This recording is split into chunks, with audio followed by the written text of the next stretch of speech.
Hello, welcome. It's officially a new month, which means it's time for another monthly reading wrap up. Last month I was on holiday, so I had a lot of reading time, so I actually managed to get 7 books in last month. So join me as I tell you about what each one is about, what I rated it out of 5 stars, what I liked about them, and also what I disliked about them. And if you're new to the channel, hi, I'm Katerina, welcome, it's so nice to see you here. If you haven't seen my face before and you like videos about girls yapping, then I think you should consider subscribing. But that being said, let's get into the video. So the very first book on my list that I kicked off September with is The Yellow Wallpaper by Charlotte Perkins Gilman. I talked about this novella in my short books under 100 pages video, which I will link in the description below, but I like short books. I feel like they sometimes act like a palate cleanser in between big books. So this is a story told through a series of journal entries, and they revolve around a woman essentially struggling with postpartum depression. However, it's the 1800s, so her husband just confines it to her room as treatment for her nervous condition. Oh, the joys of being a misunderstood woman, hey? But the longer she's stuck in the room, the more intense her obsession comes with this room's yellow wallpaper, to the point where she's convinced that she's seeing patterns and even people within it. It explores themes of mental illness, gender roles, and the oppression of women in a patriarchal society. And starting off the month strong, I gave this book 4 stars. I was initially skeptical with how good this book would be considering it was written so long ago, but honestly, if anything, it made it even more impressive. Because it's such a snapshot of that time period, and it shows how undermined women's autonomy was and their mental health was during this era. And to be honest, there's still aspects of it that are quite relatable today, which is kind of sad and a little bit scary. But maybe it's therefore very fitting that it's classed as a psychological thriller because it definitely spooked me. That being said, I did like how the book addressed the issues of postpartum depression, showing how that without proper support from other people, that it can have very dire consequences for the person struggling with it. And it also made me realize I don't think I've actually read a book before about issues of postpartum depression, which is kind of wild considering how common it is. But aside from all this, it was a fantastic book to kickstart autumn with. The writing and the atmosphere of the story were both very chilling and eerie, and this woman who descended into madness appeared so seemingly normal in the beginning, which made it even more intriguing because you as a reader can honestly a little bit relate to it. There's not many things I disliked about this book, maybe I just wish it was a little bit longer, but then again, how many pages can you actually write talking about some yellow wallpaper? Overall, a great book, and it's definitely a short read I would recommend because it's literally under 100 pages, so you can read it in one sitting. Moving on to my next book, I seem to catch a bug for short stories because my next book is also under 100 pages, and that's Foster by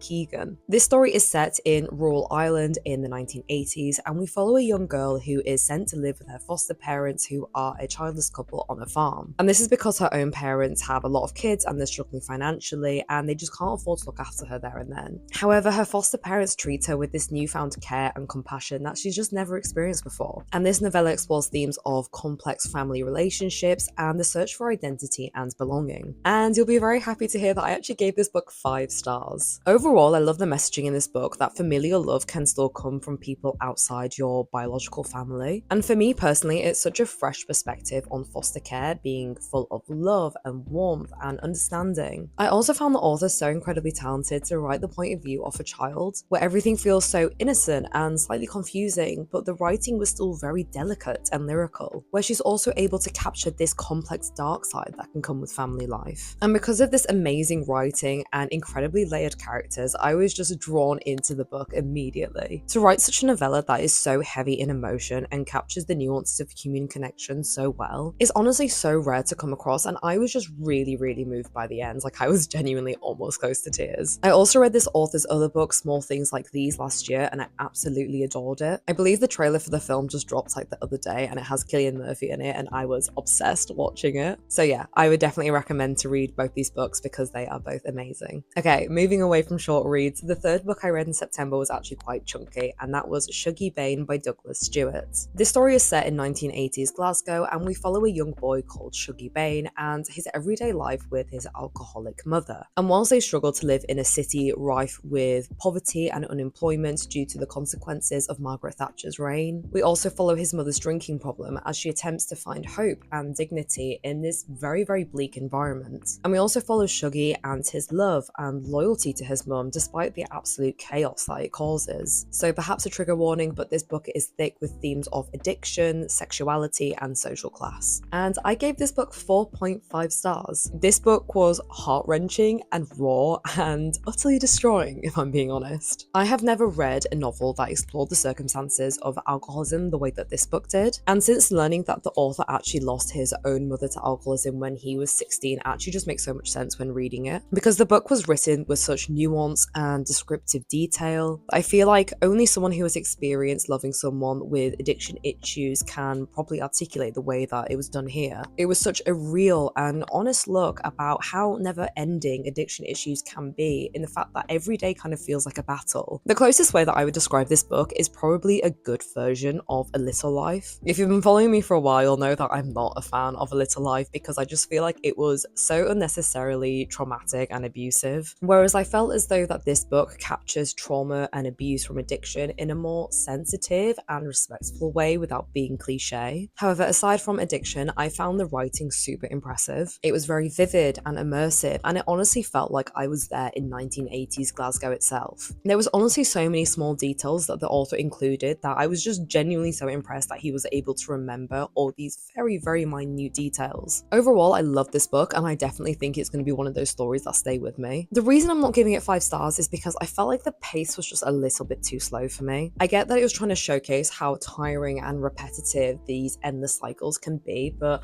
I mean, it is a big book and not loads happened in terms of plot, so it was sometimes a little bit difficult to get through. But apart from that, great book. It might actually be too difficult and triggering for some people to read, so I can totally understand that. But if you do feel like you can stomach what this book is about, then I definitely recommend you to read it because it is fantastic and also really informative. For my 4th book, I actually went to Spain in September, so I wanted to read a book to get me in the mood for my holiday. So the next book I read was Hot Milk by Deborah Levy. This story is told through the eyes of a young British woman who is the sole carer of her mother who has this unexplained paralysis. So they travel to Almeria in Spain in search for a cure, and the novel basically details their time there. The narrative especially explores this complex mother-daughter relationship, so it dives into themes of dependency and identity. And the journey there isn't just for her mother's health, but also for the daughter to kind of search for her own identity and work out who she is as a person. And I gave this book 3 stars. Okay, starting off with things I liked about the book. I liked the overall prose of the book. Like, the writing is a little bit weird. It had this very surreal, dreamlike quality to it. Reading it kind of feels like when you've been sat in the sun for too long and reality seems to blur a bit, which is very fitting for this country's hot climate. I also did quite like some of the aspects of the symbolism in this book. I felt like it made the book more interesting and it made me pause to reflect on what it meant as a reader. I also liked how this book explored the mother-daughter relationship, or mummy issues if you will. It's intriguing to read how this girl is struggling to live the way she wants because her mother is physically and mentally holding her back without realizing. It really showcases this fine line of care and control by showing how intertwined their lives are. I also kind of liked all the other weird side characters in this book. They were actually more interesting to me than the main characters were because, again, they just felt very dreamlike. However, whilst I liked this book, I wasn't really a huge fan of it. Whilst I did like the symbolism to some aspects, I did find at some points it was kind of overdone to the point where it was a little bit confusing, to the point where I felt like the plot wasn't really making sense anymore. I also couldn't really understand a lot of the characters' motivations and choices, which therefore made the narrative quite hard to follow. So whilst I did like the dreamlike quality, I feel like it was sometimes done a bit too much because I couldn't then really take away what was real and what was a metaphor, and I was just kind of lost at some points. Like, I finished the book sort of getting it, but also not really. But overall, I thought it was okay. I actually really liked the ending, but as a whole, the book kind of left me a little bit dazed.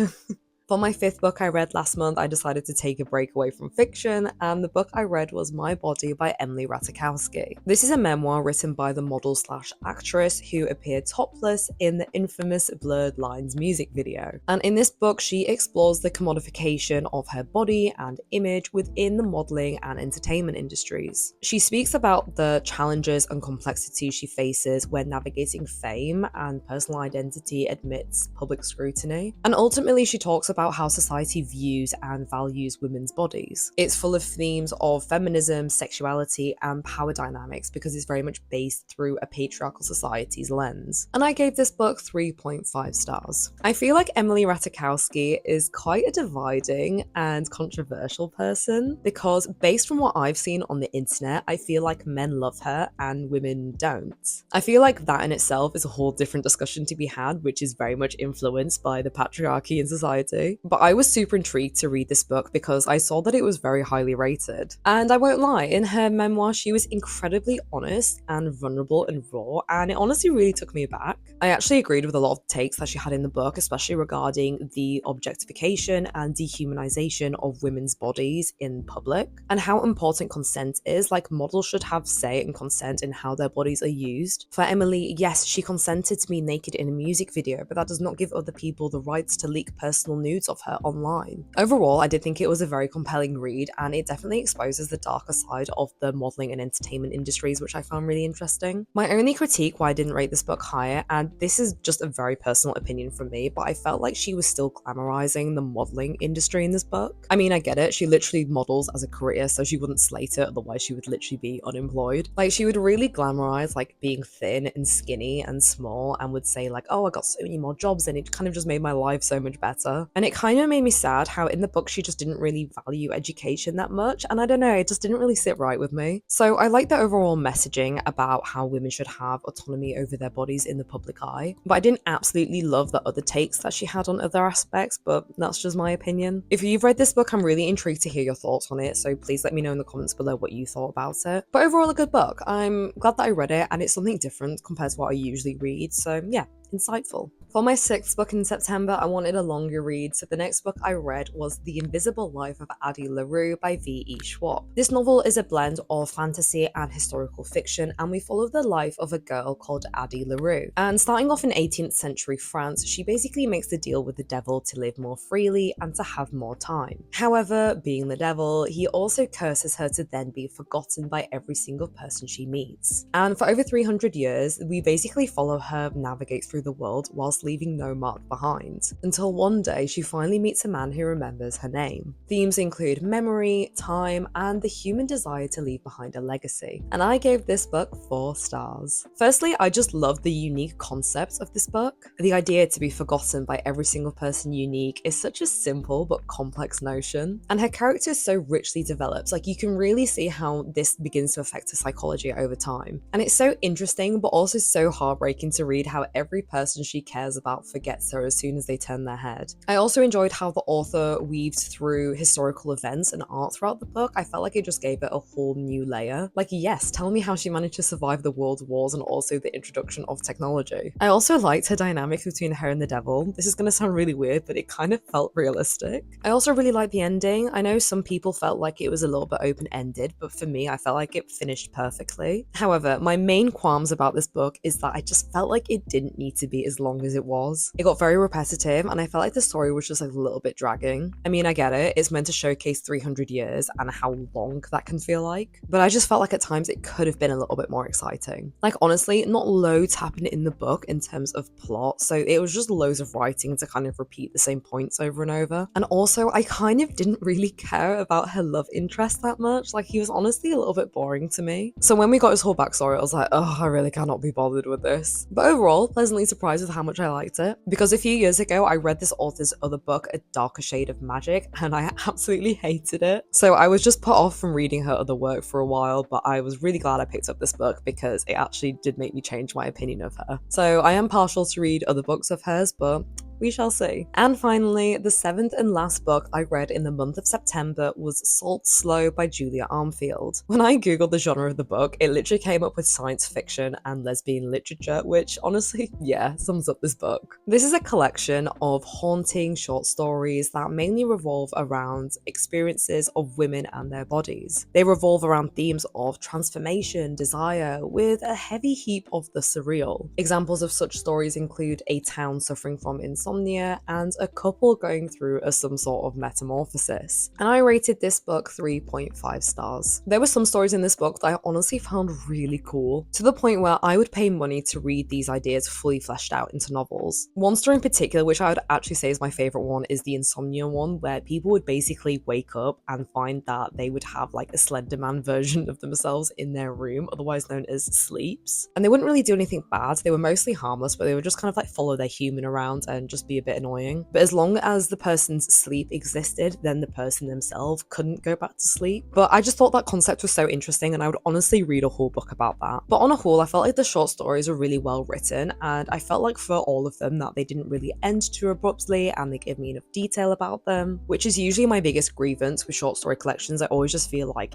the stories are just like don't give enough and it ends too abruptly. And because it's October and Halloween is coming up, I really liked the book for being quite unsettling and a bit thrillery. I also loved how relatable they were to female experiences. Like, yes, puberty did make me feel like I was turning into a werewolf. I didn't rate this book higher because a problem I felt like with a lot of short story collections was that it started to get very repetitive. Like, I think this book had like 10 or 11 stories in them, but I could honestly only remember and tell you about 3 because all the rest just kind of blur into each other. But I don't know, this is a recurring issue with me in short books, so maybe it's me that's the problem and not the book. But from all the short story collections I've read, this is definitely up there, maybe my favourite. So yeah, I like this one. And if you're a fan of short story collections, I would recommend you read it. And there you have it. Those are all the 7 books I read in the month of September. I realized I've actually had quite a good past few months of reading. I feel like just like in summer, I just naturally read more with more time and energy. But overall, I'm happy with this month. I feel like it's quite a mixed bag of reading, and overall, the ratings were kind of good. For this next month, I want to lean into more like autumnal and spooky books for October, so catch me in my next monthly reading wrap up. But that being said, I hope you enjoyed the video. Have you read any of these books? If so, what did you think of them? And if not, what books did you read in the month of September? If you like this video, please drop a like down below. It really helps my channel out, and then more people can see me yapping about books. And if you're new here, why don't you consider subscribing? Not only do I make reading wrap-ups every month, I also post videos about books every single Tuesday. Feel free to also be friends with me on Goodreads. I will link my account down below. And also feel free to follow me on Instagram. I post a lot more personal stuff on there, but I also post about books as soon as I finish reading them, so you can see what they're about and also what I've rated them. And yeah, as always, thank you for being here. I'm a bit more glammed up than usual because I'm actually going to a birthday party after I finish filming this. And as always, thank you so much for being here, watching me and supporting me. It means so much to me. I will see you next time.